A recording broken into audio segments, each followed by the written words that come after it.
Welcome to Pindar Poetry. We hope you learned something new. You begin by confirming you have an active SIM or an eSIM profile from your carrier.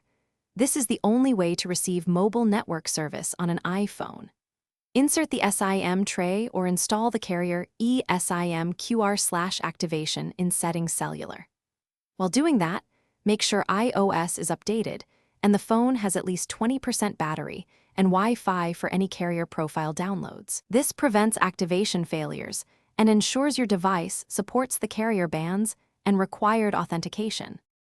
Once the SIM or eSIM is present, go to Settings Cellular and select the plan to activate. Tap Add Cellular Plan for eSIM or enable the physical SIM. If a carrier settings update prompt appears, accept it. This installs network parameters. Then check cellular data options for voice and data and enable LTE/4G/5G as supported. If data still won't connect, manually enter the APN values provided by your carrier under Cellular Data Options.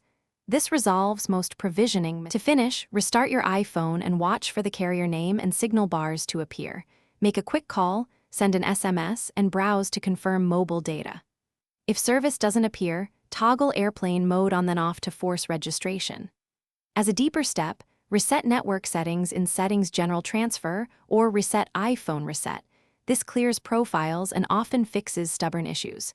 If problems persist, provide your carrier the device IMEI and SIM details so they can check provisioning on their side. Thanks for watching. Consider subscribing if we helped you.